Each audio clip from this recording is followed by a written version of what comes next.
that is heating effect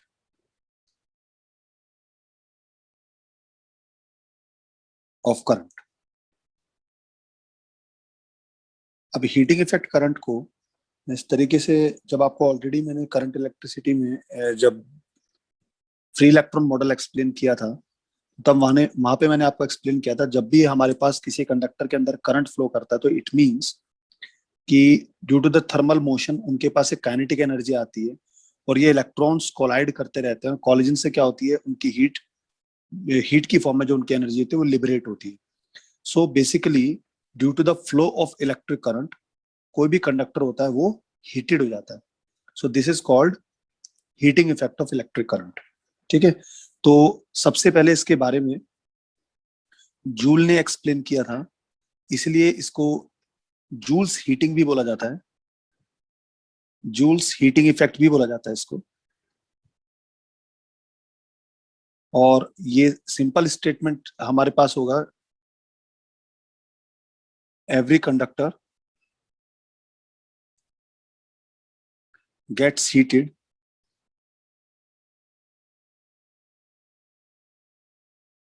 due to flow of electric current through it. This is called Joule's heating effect. तो suppose हमारे पास ये conductor है और इसका कुछ रेजिस्टेंस है R, और यहाँ पे मैंने एक सेल लगा दिया।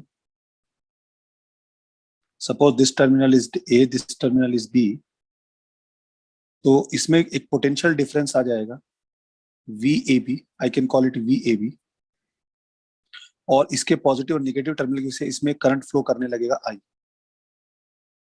क्लियर? तो अगर हमारे पास इस वायर AB का रेजिस्टेंस अगर R है और इसके टर्मिनल पर VAB पोटेंशियल डिफरेंस एग्जिस्ट करता है, तो बताओ कि इस सेल की वजह से, जो हमारे पास ये सेल लगा हुआ है, इस सेल की वजह से इस वायर के अंदर कितना चार्ज फ्लो कर रहा है T सेकेंड में। तो टोटल चार्ज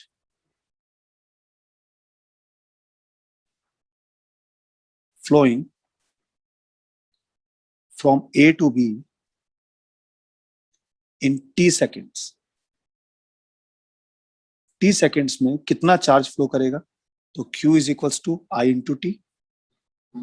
ठीक है, क्योंकि I करंट फ्लो कर रहा है, तो T सेकंड में कितना चार्ज फ्लो करेगा? Q is equals to I into T. तो अब ये जो चार्ज फ्लो कर रहा है, तो बेसिकली चार्ज क्यों फ्लो कर रहा है?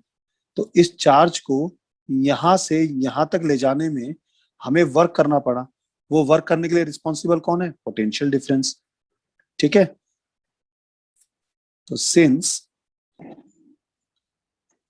Work per unit charge is called VAB, यही तो होगा बेटे। तो इसका मतलब VAB is W upon Q। तो यहां से अगर मैं W कैलकुलेट करता हूं कि कितना वर्क करना पड़ा चार्ज को ले जाने में, so this is VAB into Q। और VAB इज हाउ मच? अगर उसका रेजिस्टेंस IR है तो I into R, and Q हमने यहां से निकाला था इक्वेशन फर्स्ट से, Q की वैल्यू IT। तो हमारे पास जो वर्क डन हुआ वो कितना हो जाएगा? I square RT। तो ये जो वर्क हुआ, ये वर्क हमारे पास हीट की फॉर्म में अपीयर होता है। तो तब मैं इसको कह सकता हूं कि it is the heat produced. So this W appears as heat, so and called heat produced H. So therefore heat produced H is equals to this work from A to B, and that is equals to I square RT. So ये हमारे पास joules heating का expression हो गया। Clear हुआ?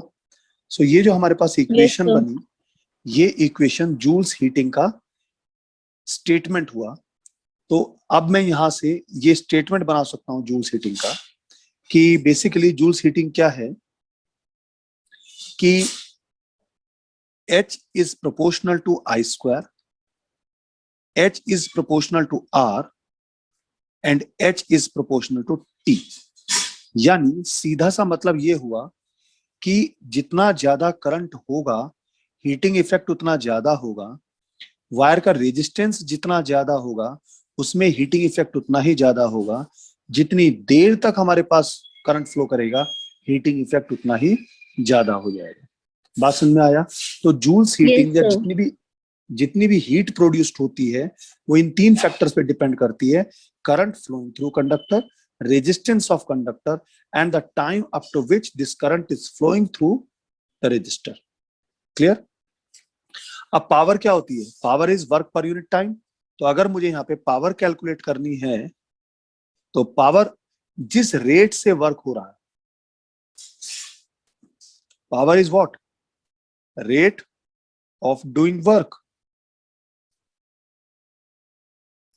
इसका मतलब ये हुआ power is equals to work per unit time, और ये वर्क जो है बेसिकली क्या है? Heat produced, H upon T। Clear? Yes sir. तो अगर मैं यहां से इसको निकालता हूं, so this P is equals to कितना हो जाएगा? I square RT upon T, T cancel, so P is equals to I square R, और I की वैल्यू रखेंगे हम V अपॉन R, तो ये हो जाएगा V स्क्वायर अपॉन R। और अगर इसको मैं R की वैल्यू V अपॉन I करता हूं तो V इंटू आई। तो पावर के हमारे पास तीन अलग अलग एक्सप्रेशन होगी। Power is equal to V into I square R या V स्क्वायर वाई, तीन में से कोई भी हो सकती है हमारे पास। ठीक है? इसकी यूनिट क्या होती है? इसकी SI यूनिट होती है हमारे पास sir volt ampere, volt ampere, Yes, sir. और इसको हम वॉट भी बोलते हैं। ठीक है? 1 Yes, watt sir. Is equal to 1 volt ampere. Clear? इसके अलावा इसकी कुछ अलग यूनिट्स भी बना सकते हैं, जैसे 1 किलो वॉट होती है, 1 kilowatt is equal to 1000 watt. 1 megawatt, ठीक है, 1 मेगावाट क्या होता है? 10 to the power 6 watt. Commercial unit क्या होती है? Horsepower. 1 horsepower is equal to 746 watt. बात समझ में आया? तो बेसिकली हमारे पास जो ये हीटिंग इफेक्ट जनरेट होता है, बेसिकली ये क्या है कि जितनी भी इलेक्ट्रिकल एनर्जी है उसको हीट एनर्जी में कन्वर्ट कर दिया। That is the Joule's heating effect. Yes, sir. कोई प्रॉब्लम यहाँ पे? अब इस पे बेस्ड क्वेश्चंस कैसे आते हैं मैं बता देता हूं। जैसे एक बल्ब है हमारे पास जिसका रेजिस्टेंस है 484 ओम, is producing light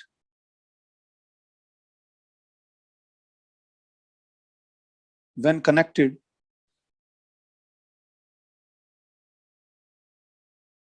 to 220 volt supply. Calculate electric power.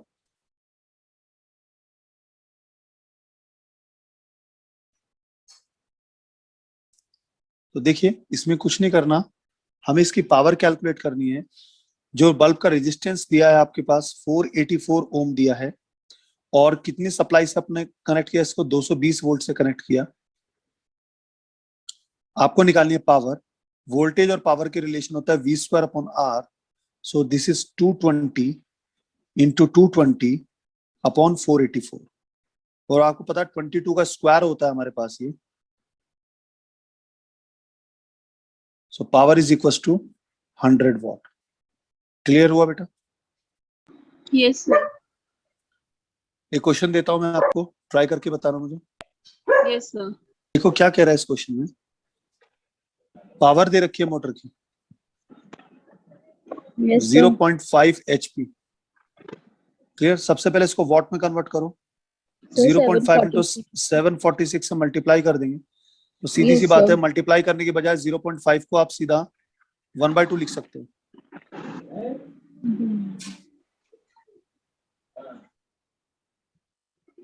इतने वोट की हमारे पास क्या हो गई, पावर हो गई। Yes, sir. वोल्टेज कितनी दी है आपने, 220 वोल्ट दिया है, और आपको बोलना है कितना करंट आ रहा है। तो वोल्टेज, करंट और पावर में क्या रिलेशन होता है, तो आपको आई निकालना है बेटा, तो P अपॉन V Sir, हो P जाएगा upon V. Yes, sir. 373 upon 220। इसको सॉल्व कर लो, आपका आंसर आ जाएगा 1.7। 1.5. Yes, sir. कोई प्रॉब्लम यहाँ पे? No, sir. चलिए, नेक्स्ट टॉपिक इज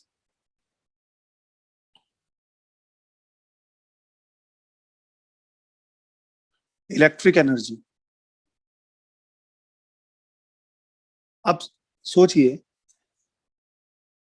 कोई हमारे पास एक इलेक्ट्रिक सर्किट बना हुआ है, उस इलेक्ट्रिक सर्किट में जब करंट फ्लो करेगा तो जूल्स हीटिंग के अकॉर्डिंग उसकी जो एनर्जी है वो कहीं ना कहीं वेस्ट हो रही है, हीट की फॉर्म में कन्वर्ट हो रही है। अब वो बात दूसरी है कि जो हीट की फॉर्म में कन्वर्ट हो रही है उसको मैं यूजफुल वर्क में यूज कर सकता हूँ। फॉर एग्जांपल, हम इलेक्ट्रिक आयरन की फॉर्म में यूज कर सकते हैं, हम इंडक्शन प्लेट की फॉर्म में यूज कर सकते हैं, हम गीजर की फॉर्म में यूज कर सकते हैं, ठीक है ना। और इसके अलावा हमारे पास बहुत सारे एग्जाम्पल्स है जहां पर हम इसको यूज कर सकते हैं। जैसे हमारे पास बल्ब हो गया, इलेक्ट्रिक बल्ब हो गया, इलेक्ट्रिक फर्नेस हो गई, ठीक है, हीट कन्वर्टर्स हो गए, इमर्सन रॉड हो गई। तो ये सब क्या एग्जांपल, ये सब वो एग्जांपल्स है जिसमें हमने जो लॉस होता है इलेक्ट्रिक करंट की वजह से, जो हीट लॉस होता है, उसको हमने यूजफुल वर्क में कन्वर्ट किया, ठीक है। लेकिन क्या होता है कि जब भी किसी सर्किट के अंदर हम करंट को फ्लो कराने की कोशिश करते हैं, क्योंकि लॉस होता है, तो हमें उसको मेंटेन कराने के लिए, उस करंट को मेंटेन करने के लिए हमें कंटिन्यूसली एनर्जी सप्लाई करनी पड़ती है। सो सोर्स से वो एनर्जी सप्लाई करना जिससे कि वो करंट मेंटेन्ड रहे उस गिवन टाइम के लिए, सो जितनी एनर्जी कंज्यूम होती है that is called the electrical energy, ठीक है। तो एक तरह से टोटल इलेक्ट्रिक वर्क डन हो गया। किसकी तरफ से हुआ ये, जो हमारे पास ईएमएफ का सोर्स रहा होगा। सो इसको डिफाइन मैं ऐसे कर सकता हूं, the energy supplied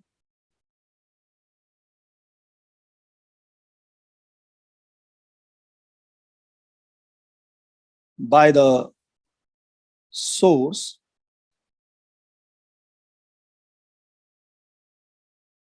in maintaining the current in an electric circuit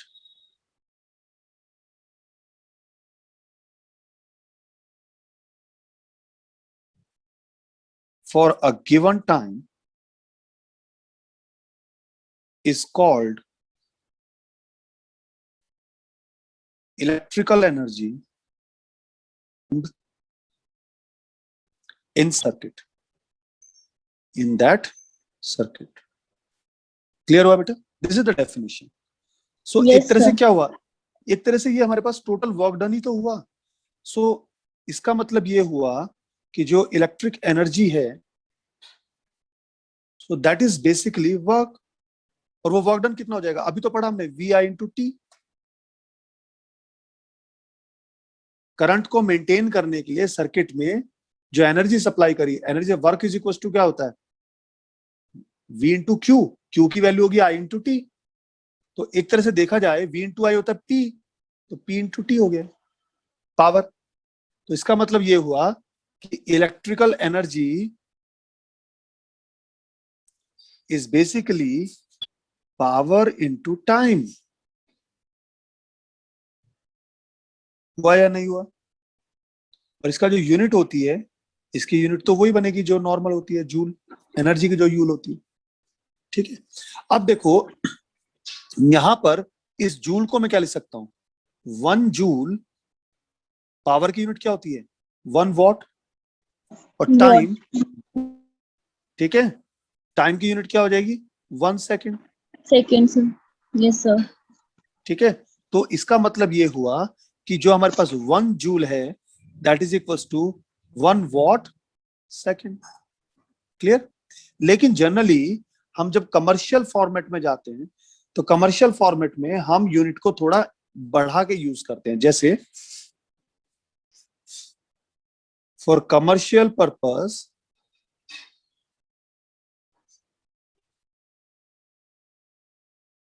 electric energy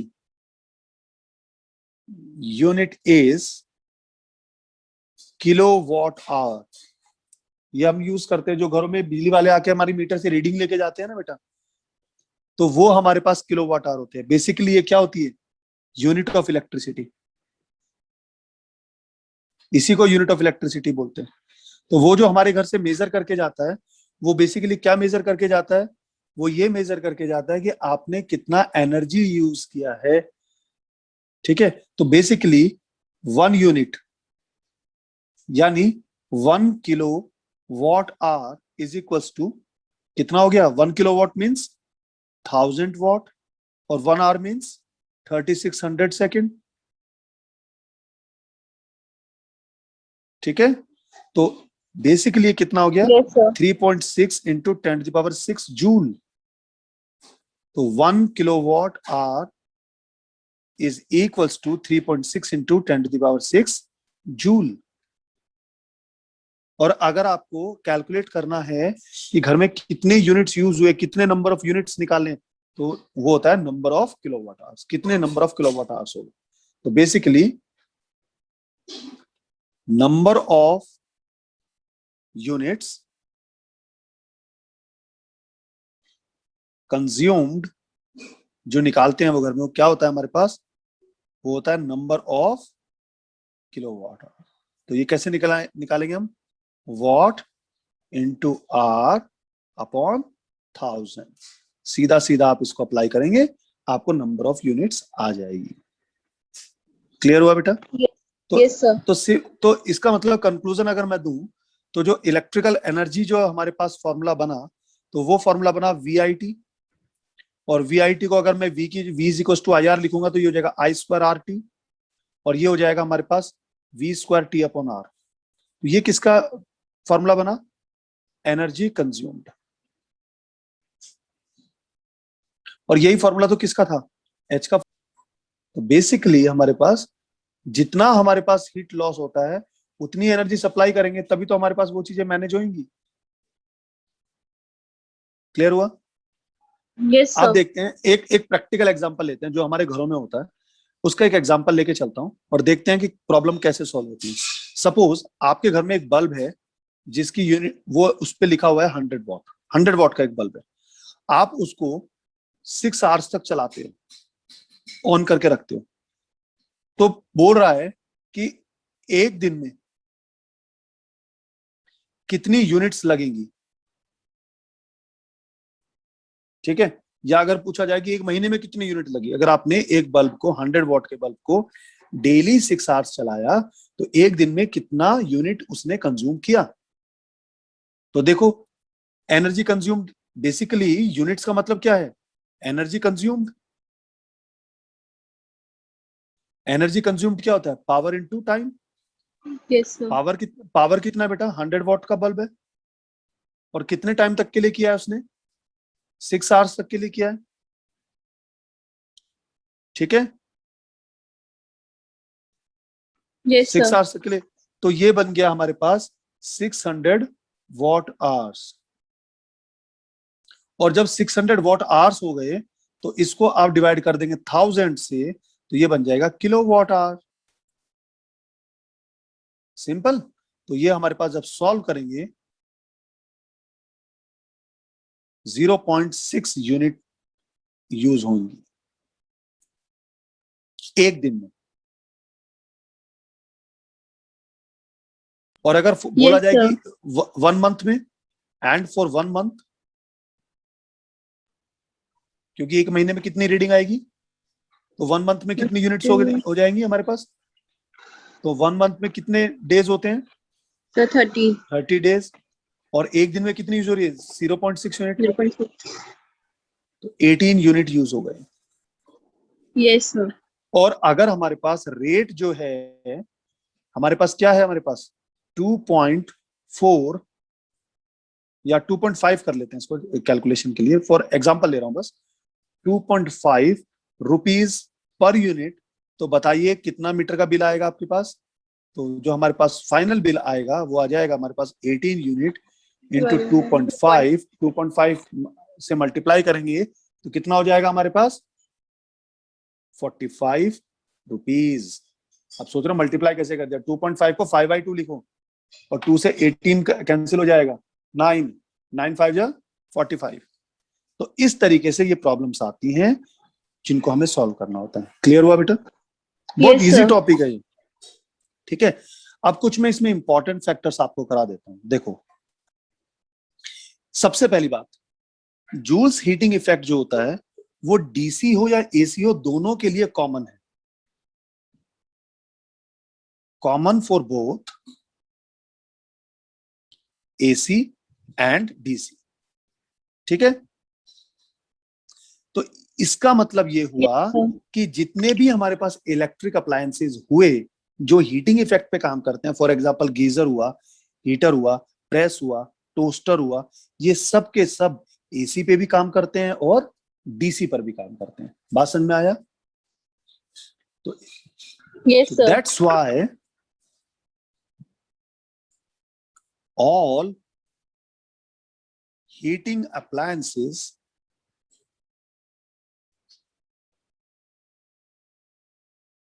works on both AC and DC।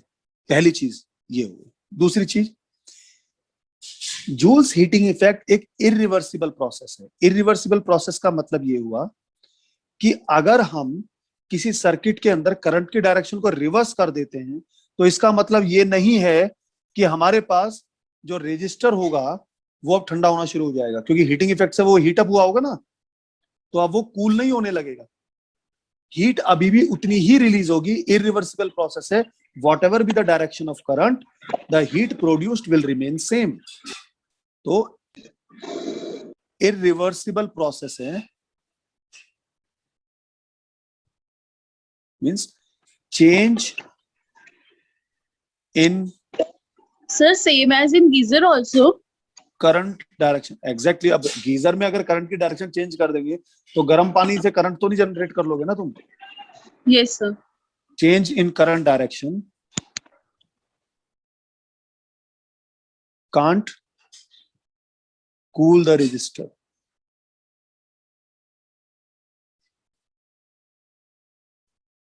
Third point,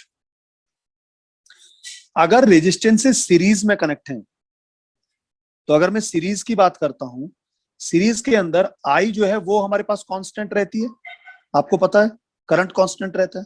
तो इसका मतलब ये हुआ P is equals to I square R. तो इसका मतलब ये हुआ कि P is proportional to R, और जो V है that is equals to I into R. तो इसका मतलब ये हुआ कि V is proportional to R. इसका मतलब ये हुआ कि सीरीज कॉम्बिनेशन के अंदर potential difference and power consumed higher resistance में ज्यादा होगी। जिस रेजिस्टेंस की वैल्यू ज्यादा होगी उसमें पावर कंजम्पशन भी ज्यादा होगा और पोटेंशियल डिफरेंस भी ज्यादा होगा, ठीक है। Hence Yes, sir. a resistance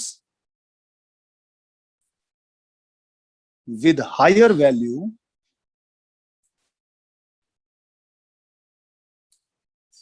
will have more power consumption and potential difference। Fourth point है कि अगर हम पैरेलल की बात करते हैं तो पैरेलल में क्या चीज कॉमन होती है बेटा? V कांस्टेंट होता है। Sir, volt. Yes, sir. V constant होता है तो उस केस में P is equal to V square upon R अगर अप्लाई करता हूं, so P is proportional to 1 upon R, और V इज इक्वल टू अगर आई आर लगाता हूं तो V कांस्टेंट है तो इसका मतलब I is proportional to 1 upon R. तो इसका मतलब क्या हुआ? इसका मतलब ये हुआ कि पैरेलल कॉम्बिनेशन में जो स्मॉलर वैल्यू का रेजिस्टेंस है उसमें पावर ज्यादा कंज्यूम होगी और उसी में करंट भी ज्यादा फ्लो करेगा. सो smaller resistance will consume and carry more current. ठीक है.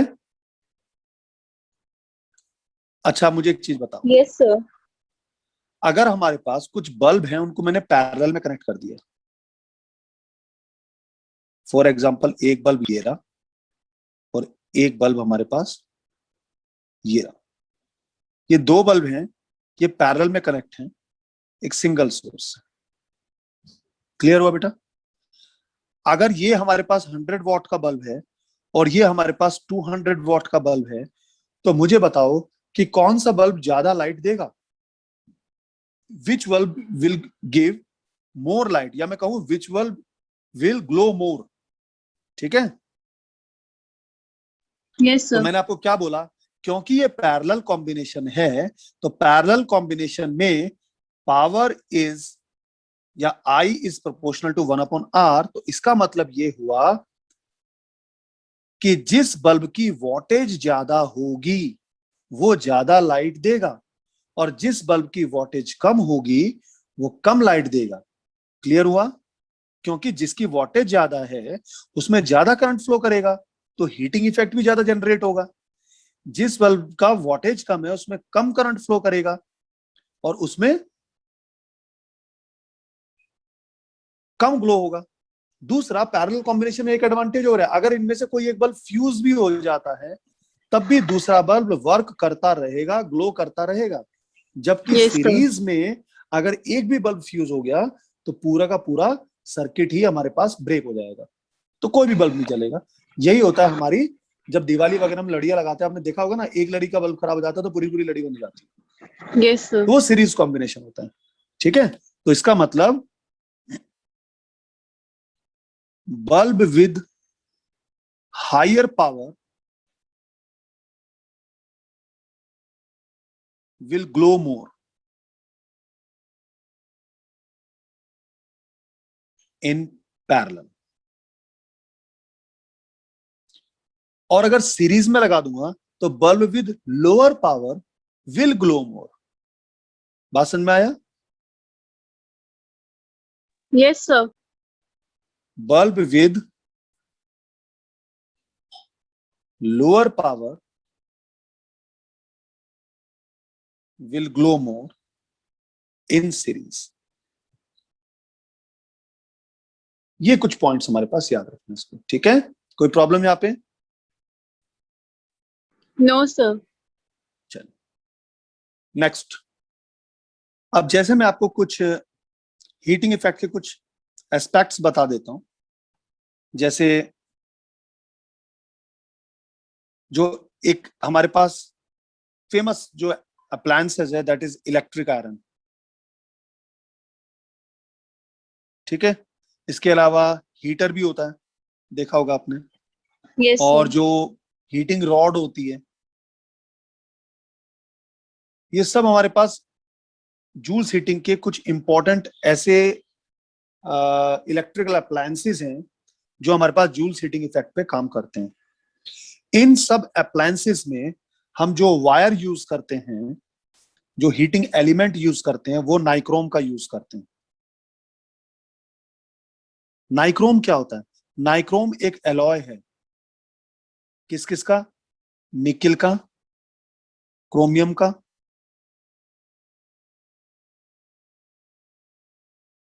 ठीक है. अब नाइक्रोम क्यों यूज किया जाता है, इसके पीछे कुछ रीजन है. सबसे पहला, क्यों यूज करते हैं हम इसको? पहला रीजन, इसका जो स्पेसिफिक रेजिस्टेंस होता है वो बहुत हाई होता है. ठीक है. Yes, sir.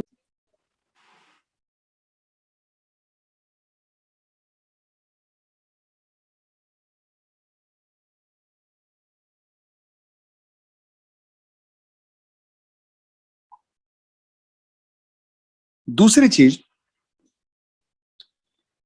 क्योंकि इसके अंदर हीट बहुत जनरेट होगी तो वायर मेल्ट नहीं होना चाहिए, तो इसका जो मेल्टिंग पॉइंट होता है वो भी बहुत हाई होता है। High melting point, high specific resistance, और मटेरियल ऐसा होना चाहिए जिसको आप इजीली वायर की फॉर्म में ड्रॉ कर सको। दूसरा, जब ये वायर हमारे पास एयर में हीट करें तो इसका ऑक्सीडाइजेशन नहीं होना चाहिए। तो तीसरा रीजन क्या हो सकता है हमारे पास, व्हेन हीटेड इन एयर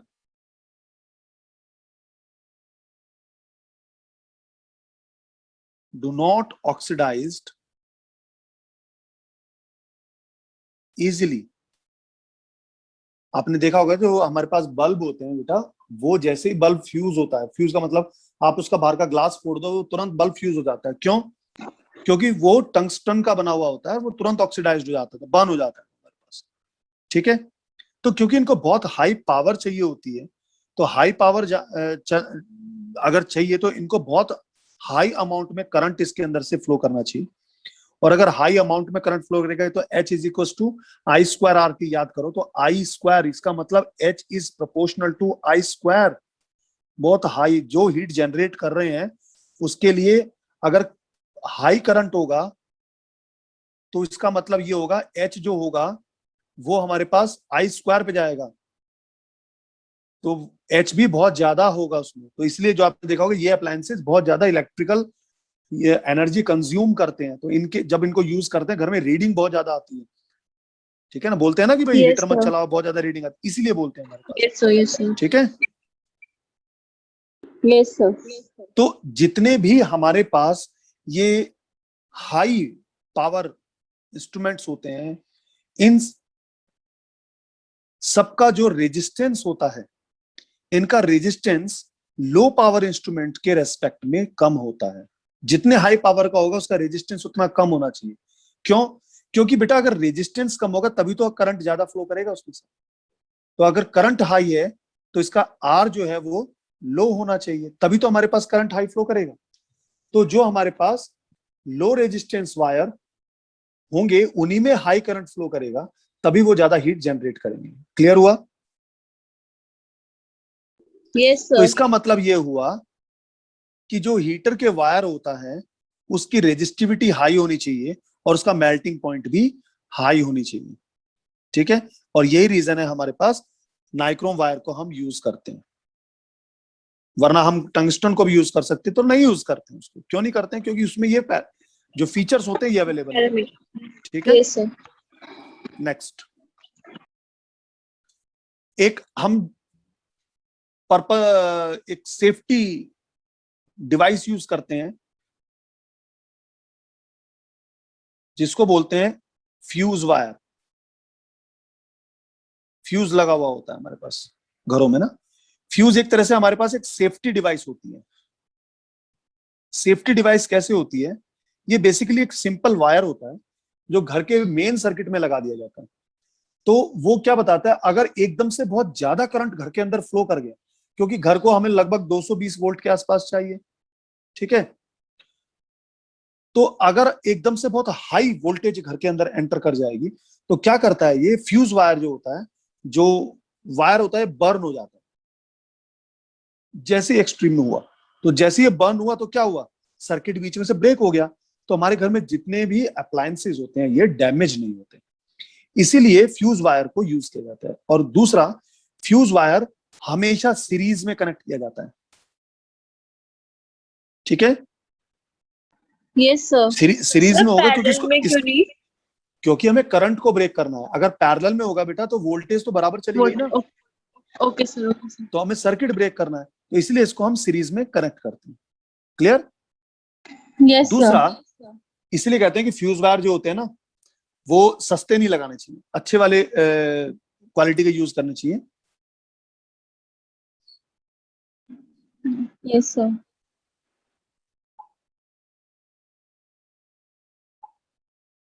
अब जो फ्यूज वायर होता है वो किस मटेरियल से बना जाता है? बेसिकली ये टिन और लेड, इस एलॉय का बनाया जाता है। इसके मिक्स्ड एलॉय का बनाते हैं, जिसमें 63% जो होती है वो लगभग टिन होता है और 37% जो होता है लेड होता है। ठीक है, इसके पास हाई रेजिस्टिविटी होनी चाहिए। अब मेल्टिंग पॉइंट हाई होना चाहिए या लो होना चाहिए? Sir high melting point. High melting point होगा तो जलेगा कैसे वो? इसका मेल्टिंग पॉइंट तो लो होना पड़ेगा ना, क्योंकि इसका पर्पज ही है कि हाई वोल्टेज आने पे मेल्ट हो जाएगा। अगर हाई मेल्टिंग पॉइंट बन गया तो फिर तो इसको हीटर में यूज कर लो। Okay sir. ठीक है, और अलग यस अलग हमारे पास जो फ्यूज वायर होते हैं उसमें अलग अलग करंट की रेटिंग होती है, 6 एम्पियर 12 एम्पियर, अलग अलग रेटिंग की होती है।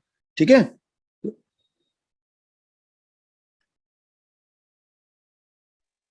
Yes sir.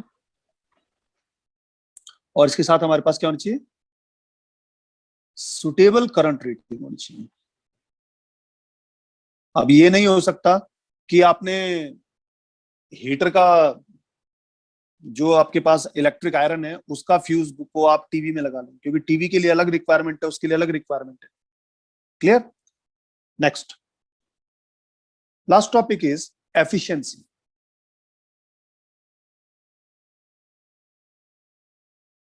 एफिशिएंसी ईटा से डिफाइन करते हैं और सिंपल है, आउटपुट पावर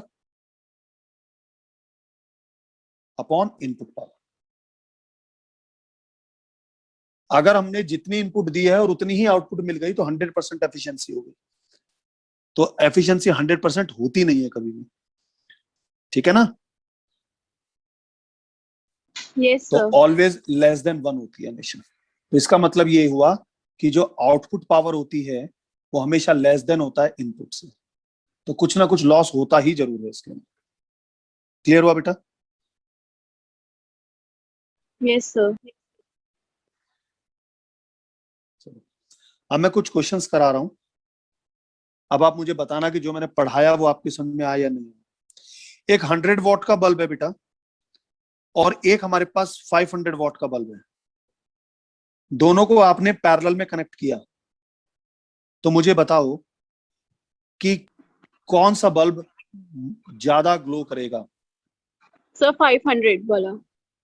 वेरी गुड, 500 वाला ग्लो करेगा, क्योंकि पैरेलल कॉम्बिनेशन में जिसका पावर ज्यादा होती है, पावर रेटिंग ज्यादा होती है, तो उसमें ज्यादा करंट फ्लो करता है। इसको देखो, मैं प्रूव करके भी दिखा सकता हूँ, मैथमेटिकली प्रूव करके दिखाऊं इसको। देखो, आप सपोज ये P1 है कितना, 100 वॉट, और P2 कितना है बेटा, 500 वॉट, और आपने उसको मेंस में लगाया, तो दोनों के लिए V तो सेम है। और अगर V सेम है तो इसका मतलब इसके अंदर करंट चला गया I1 और इसके अंदर करंट चला गया I2। तो जब हमारे पास इसके लिए सेम है तो इसका मतलब ये हुआ कि P1 is equals to V into I1। तो इसका मतलब V is equals to P1 upon I1। Clear? और similarly P2 yes upon sir. I2। तो इसका मतलब I2 upon I1 is equals to P2 upon P1। P2 is how much? 500. P1 is 100. So that is equals to 5. So therefore I2 is equals to 5 times of I1. तो किसमें current ज्यादा flow कर रहा है? I2 में। तो जिसमें current ज्यादा फ्लो करेगा वो ज्यादा ग्लो करेगा। Yes sir. क्लियर हुआ? Yes sir. Okay, good. अगर इन्हीं दोनों को सीरीज में कनेक्ट कर दिया तो क्या होगा? 100 वॉट बल्ब जो होगा वो ज्यादा ग्लो करेगा। यस सर, बिकॉज इसमें करंट कैसे करेंगे देखो, कांस्टेंट रहता है। इफ 100 वॉट यानी P1 अगर 100 है, P2 हमने कितना लिया था, 500 वॉट लिया था, और अगर हमने इनको सीरीज में कनेक्ट कर दिया, तो बेटा सीरीज में कनेक्ट करने का मतलब क्या हुआ कि इस टाइम आई जो है वो कांस्टेंट हो गया। ठीक है, आई कांस्टेंट हुआ, और यस आपने सर। उसको मेन सप्लाई से कनेक्ट किया हुआ है, जो हमारे घर में 220 वोल्ट जो भी आती है, मेन सप्लाई आती है। तो यहां पर मैं क्या लगाऊं, वी स्क्वायर अपॉन आर लगाता हूं। तो देखो, मेन सप्लाई तो कांस्टेंट है ना बेटा, 220 वोल्ट जो भी आ रही है। तो इसका मतलब क्या हुआ कि P1 is equals to V square upon R1 और P2 is equals to V square upon R2। तो इसका मतलब ये हुआ कि P1 upon P2 is equals to R2 upon R1। So 100 upon 500 is equals to R2 upon R1. So therefore R1 is equals to 5 times of R2. Resistance किसका ज्यादा हुआ बेटा? R1 का ज्यादा हुआ।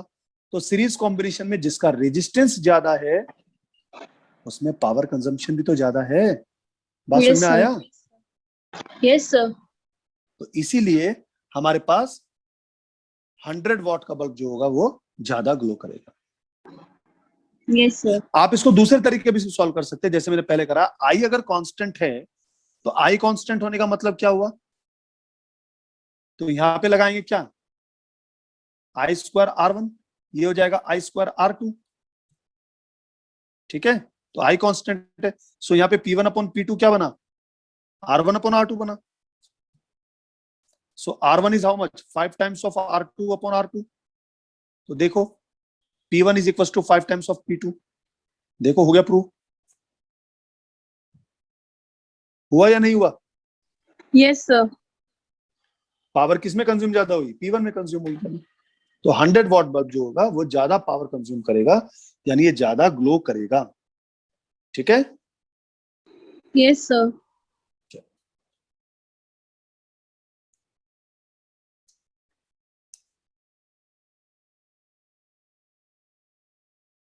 तो जूल सीटिंग पे ज्यादा बड़े बड़े क्वेश्चन नहीं आते हैं, ऐसे ही छोटे छोटे क्वेश्चन बनते हैं। तो जितने भी क्वेश्चंस आएंगे अब आप उनको ट्राई करना। असाइनमेंट आपके Yes, पास दे sir. दिया है मैंने, असाइनमेंट को सॉल्व करो।